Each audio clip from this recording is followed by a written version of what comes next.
তারা যে ব্যাচেলার পয়েন্টের ভিডিওগুলো আপলোড করছে তাদের ভিডিওতে কি কপিরাইট স্ট্রাইক বা কপিরাইট আসে না?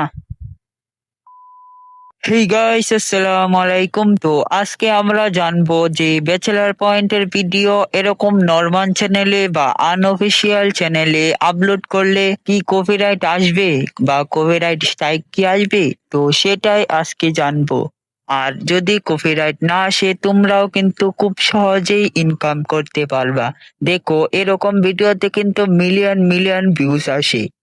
তো গাইস, চলো বেশি বকবক না করে মূল ভিডিওতে চলে যাই।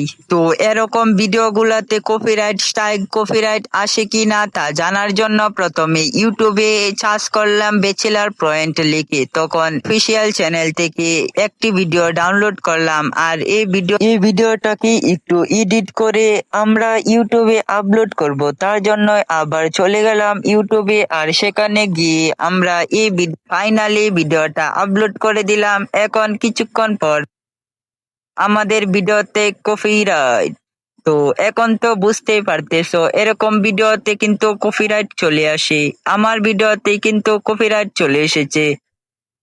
তো গাইস, অনেক আনঅফিসিয়াল ইউটিউব চ্যানেল থেকে দেখে তুমি যখন সিদ্ধান্ত নিয়েছো ব্যাচেলার পয়েন্টের ভিডিওগুলা নিজের চ্যানেলে আপলোড করবা, সেই চিন্তা তুমি একেবারেই ডিলিট করে ফেলো তোমার মাথা থেকে। কারণ এরকম ভিডিওতে কিন্তু কপিরাইট চলে আসবে, আর কপিরাইট আসলে কিন্তু তাদের ইনকাম হবে, বাট তোমার চ্যানেলে কোনো ইনকাম হবে না। আবার তাদের চ্যানেল থেকে যদি কোনো স্ট্রাইক বা আসে তাহলে তোমার চ্যানেলটা উড়ে যাবে, মানে ডিলিট হয়ে যাবে পুরো ইউটিউব জগৎ থেকে। আর তাই তোমাদের সবাইকেই বলবো, এরকম ভিডিও আপলোড না করে নিজে কিছু করো। তো গাইস, আজকের এই ভিডিওটা এই পর্যন্তই। তো তোমরা ভালো থাকবা, সুস্থ থাকবা, দেখা হবে পরের ভিডিওতে।